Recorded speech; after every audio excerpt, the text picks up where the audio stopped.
In just over 3 weeks' time, I will be standing on the elite start line of my first ever London Marathon. It's going to be my 5th marathon, and so far, I have maintained a PB every single marathon streak. And in today's video, I'm going to talk you through my 7 taper secrets that I think have been really key to that PB streak. Now, to arrive on race day in peak mental and physical condition, you need to taper. And of course, before you get to the taper, you have to have actually put the work in too. I'm not saying that these 7 secrets are going to get you that marathon PB without having put the work in, but I'm saying they could be the cherry on top. Now, if you're watching this video and thinking, well, ideally, Philly, you would just tell me how to taper. I have made a video on how to taper for a half marathon, and I also touch on how I tapered for one of my marathons during that video. So you can go and check that out. It's linked below. It might be floating around up here if you're watching it on your phone or on a laptop. But this video is about the things that I've been able to do during that taper to get me in the best possible position on race day to ultimately run faster than I ever have before. And I don't take that PB streak for granted. It's also something I know I won't have forever, even if I do all of these things, because on race day, things can go wrong. And in the lead up, things can go wrong, and you can do everything right in your power, and it still might not come off. So that's a caveat before I get into this, and I think it's something that all of us as marathon runners have to accept, that by taking on this beast, you gotta accept you can't control it all. I think actually making peace with that can be really helpful, because it can take away a little bit of that existential worry about the infinite number of what ifs. It might just not go to plan. But here are some ways that I have helped myself help the race go to plan. Does that make sense? And if you do try some of these and they work for you, that might mean that the taper doesn't have to be the dreaded taper. Imagine that. Like, you're just enjoying the last 3 weeks before the race. So first up, and a little bit of a curveball, because this one actually doesn't align with the information you're gonna get online, and I will caveat that this is very specific to me, okay? I'm a professional marathon runner, and I know what works for me. My taper looks a little bit different in the sort of generic volume recommendations. Now, when you Google how to taper for a marathon, you're gonna see some advice that typically says 3 weeks out, you should reduce your weekly volume to about 80 to 90% of your peak marathon block volume. And you should also reduce your long run by about the same amount, so 80 to 90% of your longest long run. 2 weeks out, the advice is typically to reduce your volume by about 60 to 70% of your weekly volume, sometimes up to 75%. And that's a range for a reason, because we are all very different. So 60% might be that sweet spot for one person. Someone else might need to do 75% to feel good. And then on race week, not including the marathon, the advice is to cut your weekly volume to about 50 to 60% of your maximum. So for me, if my maximum is 110 miles, which is what it has been during this block, 50 to 60% of that is, let's say 50%, that's 55 miles. Add the marathon on. 55 plus 56.2 plus 1 mile. That's 82 miles. And actually, you know, that's not far off, but my mileage in race week will probably sit more around the 85 to 90 mile mark. And that's just me knowing that I feel better off doing a little bit more. And by me doing more than these recommended percentages for the taper isn't me being like, oh, this is the better way to do it. The secret is I'm doing what I know works for me. So if you need to do less than these recommendations, then that might be your first secret to having a really good taper. Just don't take my mileage from me, please. That's like me during the taper to John, being like, no, please, don't take my runs away.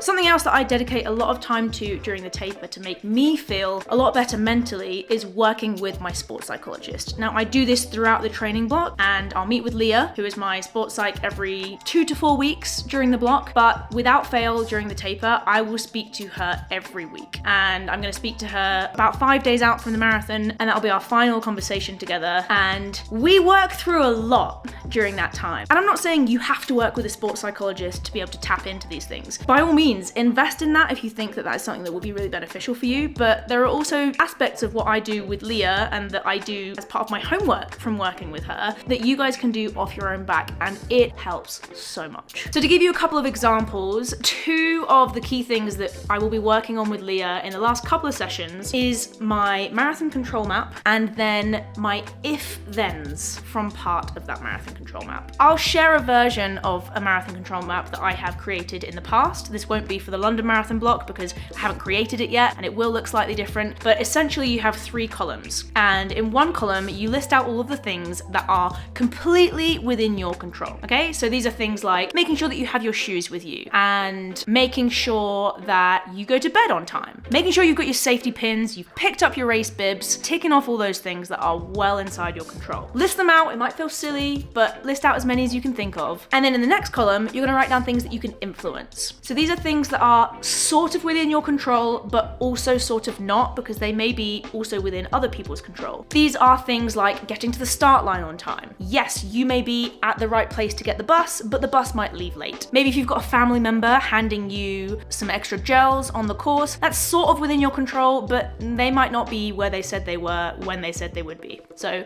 that's something you can influence. And then there's another column, which is the one that really scares us. And these are the things that are completely outside of your control. You can't control other runners, and if people are gonna cut you up or get in your way. You can't control the weather.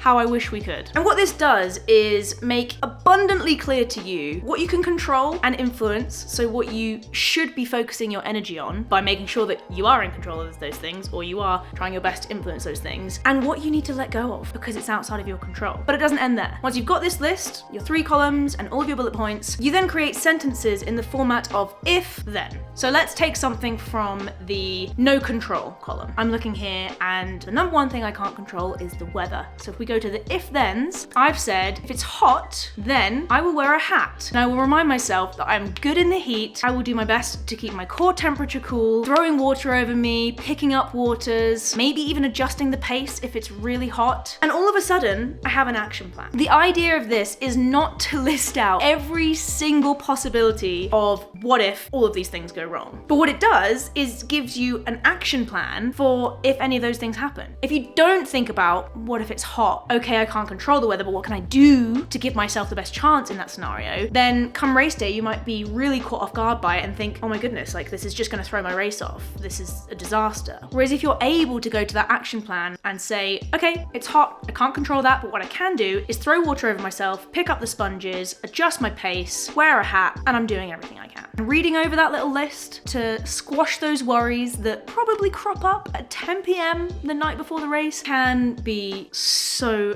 comforting. My third secret is waiting until the taper to set yourself some goals for the race. Now, I'm not gonna sit here and lie to you all and say, yeah, I don't think about the race at all during the training block. Nope, don't even have an idea of what I'd like to run. Don't think about that. Definitely wait until 10 days out. Of course I'm thinking about it and I have aspirations, but I wait until the taper, until I'm roughly 10 days to 2 weeks out before I really hone in on crafting those goals and making sure they're specific to where I'm at. And my thinking is that if you do this too early, when you're just starting the marathon block, maybe you're 8 weeks out, you haven't finished the training block yet. So firstly, you don't know if you're gonna be way fitter than you think you could have been. And on the flip side, something could go wrong and then you could be really sad that setting that sub 3 hour goal seemed realistic at the start of the block, but then you rolled your ankle on a pine cone. Now you're looking at just making it around and having a good time. Obviously, if you roll your ankle on a pine cone, you're gonna be disappointed anyway, but by waiting until the taper to set those goals, it adds a focus that kind of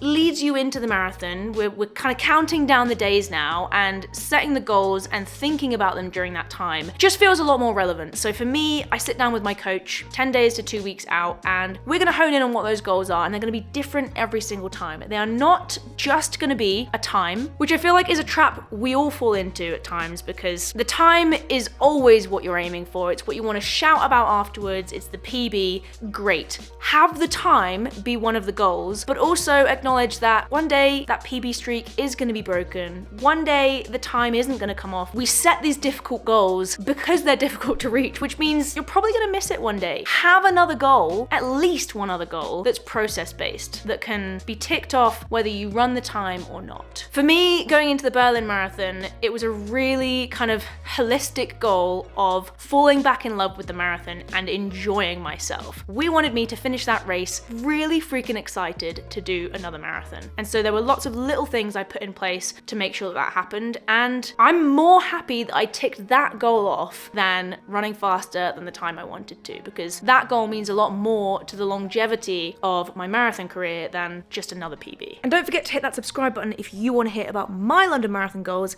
in just a few weeks' time.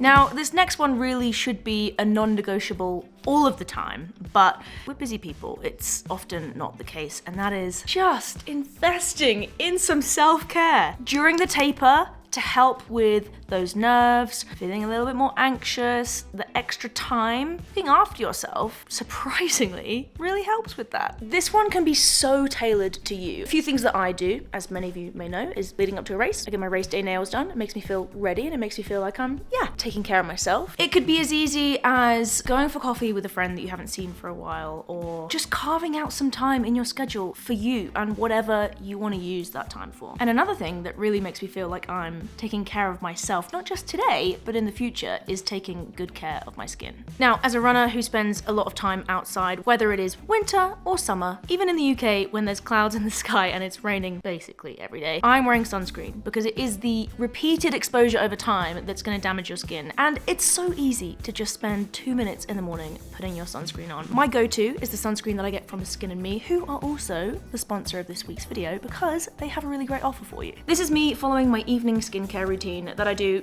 every evening without fail. And thanks to Skin & Me, it is so easy. All I have to do is wash my face, apply my daily doser, which is a personalized, completely bespoke skincare treatment that is made for me. You just twist out today's dose, apply it, wait for 10 minutes, and then put your moisturizer on. Now, I'm not saying my skin looks perfect, having used this daily doser for almost a year now, but the consistency in my skin looking better is noticeable. Skin & Me stay in touch with you so that if anything changes within your skin or you want to change your formulation, it's super easy to do and it just arrives through the letterbox every month. I don't know what's easier than that. So if you'd like to take better care of your skin as well, and maybe this is your taper self-care method, you can try Skin & Me and get your first daily doser for £4.99 instead of £24.99. And you'll also get a free trial of the cleanser, moisturizer, and the SPF that I've been loving using my code, which is Phily Spring. That's P-H-I-L-Y and then spring, as in the season that we're in. And there's also a link right at the top of the description if you'd like to check them out. This next one is something that I really honed in on in the Berlin Marathon taper, and I'm definitely going to be using it again in the London Marathon taper in just a few weeks' time, because this is one that comes in the last few days before the marathon, and it should be something that you've all heard of, and that is carb loading. Now, what I did differently during the Berlin Marathon block was, rather than just trying to focus on eating the same as I normally do and increasing the carb ratio, the carb content of my meals, which is really good advice. That is what I was doing up until that point, and you'll see that a lot online. 3 days out, increase your carb content maybe by 10 to 20%. That then kind of tapers upwards as you taper downwards towards the marathon, so that you can store more energy in the form of glycogen, which is the body's preferred energy source, so that you can get through that race and not hit the wall. Disclaimer, before you march into my comments, yes, I know that you can use fat as a fuel source as well, but it is more energy intensive to break down fat for energy during the marathon. You are doing it all of the time, so it's not like we're choosing whether we are breaking down fat or carbohydrates. Your body is using both of those fuel sources during the marathon, but you want your primary energy source to be glycogen, which is what carbohydrates are stored as, because that's the easier energy source to break down. And by using less energy to break it down, you can put more energy into the actual running and keeping yourself going. What I did differently during the Berlin Marathon block was I actually kind of delved a little bit deeper and started looking at the packaging of foods I was buying, foods I was eating, to find very carb dense foods and adding in a real variety, so that I wasn't getting sick of rice, I wasn't getting sick of oats, I wasn't getting sick of pasta, I wasn't getting sick of bread, I wasn't eating just one of those things and feeling like my diet really abnormal. I was spreading it across lots of different carb sources, and I almost gamified tried finding the highest carbohydrate foods I could and making sure I was eating them. Haribo's, very high up there. And the way that you do this is look at the food packaging and the column of the nutritional information that says carbohydrates per 100 grams. So you'll get kind of calories, carbs, fat, etc. per serving, and you want to look at the per 100 grams because that gives you a really clean across the board measurement so that you can compare a box of Frosties, also a really good hack for high carb content, to, I don't know, a different box of cereal, probably Rice Krispies. I can guarantee Frosties are higher carbs because they are literally coated in sugar. And I understand that's not the healthiest food to eat, but we're not looking for health. We're looking for carbs in the days leading up to the marathon. You can get your 7 a day and your green powders if that's what floats your boat the day after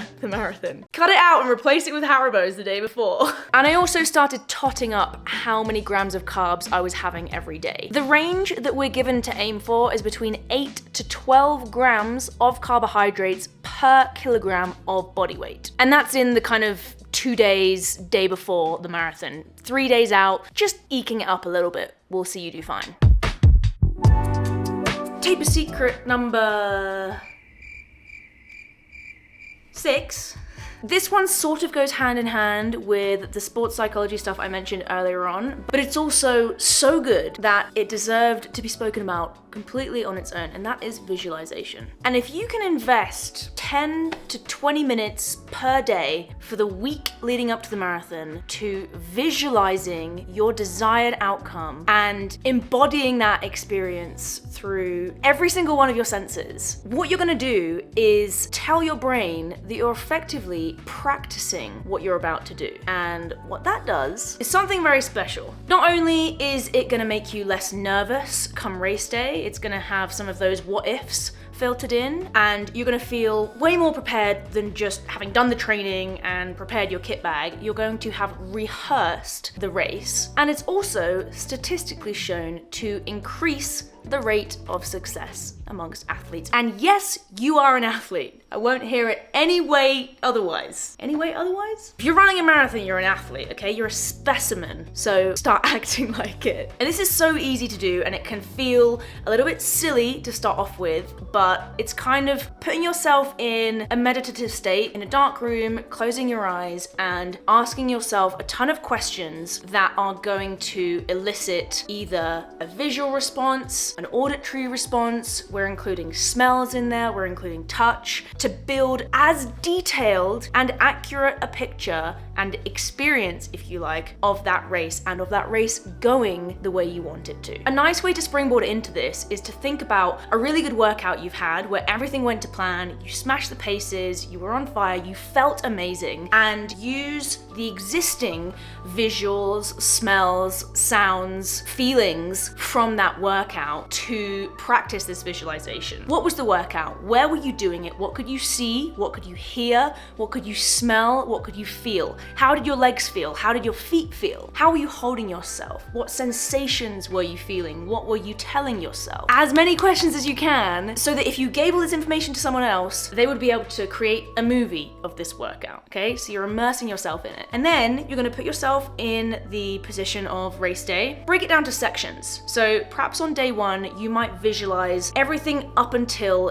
getting to the race. So waking up, having your breakfast, everything going to plan, everything going swimmingly, all the detail, remember? All of those questions that are going to elicit the sights, the sounds, the smells, the feelings. And then on day 2, it might be doing your warm up and then standing on the start line. Day 3, it might be starting the race and getting to 5K on your goal pace. It requires some consistency and it requires a little bit of creativity and a little bit of work, but it's a really powerful tool, both for reducing nerves and increasing your chance of success. It's gonna make you feel confident. It's gonna make you feel mentally prepared. Okay, 10 minutes a day. What is that compared to the hours of training you've already put in? And the real fun part is, on race day, you just go and do the thing and you're basically on autopilot, because you're just acting out what you've mentally prepared and visualized already in the week leading up to it. So it actually makes the race easier. So last but not least, this is one that makes me feel really confident, both physically and mentally, and that is having some faster workouts, kind of compared to everything I've done throughout the whole block during the taper. Now, the taper is obviously about decreasing the volume so that you can freshen up before the marathon, but you don't have to decrease the intensity. And whoever said that we can't increase the intensity if it's still ticking the box of decreasing the volume? This isn't for everybody, and it's probably a nod to my track days, enjoying racing from the 1500 all the way up to the 10K on the track, and doing faster, speedier workouts are not only something that I find really fun, which is a really good thing to have in the taper because we're obviously worrying about a race, so having something in there that is categorically fun is a big box tick, but also it just makes me feel fast and powerful and confident, and those are all things that you want in your back pocket before you do a big race. To give you a couple examples, currently on my training plan during the taper for the London Marathon, just under 2 weeks out, so on the Tuesday, the week before the race, I either have 3 to 4 times 2 mile, starting at goal half marathon pace and getting a little bit quicker, so that's more of your kind of like speed endurance stuff, or I have mile 4x mile, which is a workout that we vlogged earlier on in the block while still at altitude, and that one slaps you around the face. That is where I'm running like summer track times during the workout. We're talking 5-minute flat miles with maybe a few seconds change, 3 OKs, and then progressing into the last mile. It's aggressive, but it's so much fun. And then even on race week, like on the Tuesday before the marathon, I'll have my pre-race, which normally consists of miles or Ks and then some 400s on the back end. And I'm gonna get rolling in those 400s. They will probably be faster than my last 400 meters of the marathon, even if I'm in a sprint finish, because I have 25 point something miles in the legs already. And that's fun. And it's getting the legs moving. It's opening up. You're not gonna feel stale by just doing marathon pace workouts or just running easy. I think having some intensity in the taper is so important. And for some of you, like me, it's gonna feel good to introduce some of the faster stuff that you've done throughout the whole block. Because let's not forget, you're fit. By this point, the hay is in the barn and the training is done. And if it's gone well, even if it's just gone average, I'm gonna say you're fit. You're fast, you're ready to go. So we're reducing the volume, so you're gonna feel fresh on race day. Don't be afraid to spin your legs out and to feel good from it. If you're racing the London Marathon or any marathon coming up, please put your goals in the comments section below. We're gonna collectively manifest them because there's power in that, and there's power in saying them out loud because, well, it just scientifically makes them more likely to happen. I'm gonna share my goals with you for the London Marathon very soon, and if enough of you subscribe, I might even let you in on a little secret that's sort of attached to my goals, but that I definitely wasn't going to share with you, and I still won't unless you subscribe, okay? So click that little button that costs you nothing, and love the grind. And thanks again to Skin & Me for sponsoring this video. A reminder of that code, it's PhilySpring, to get your first daily doser for £4.99 and get a trial of the cleanser, SPF and moisturiser.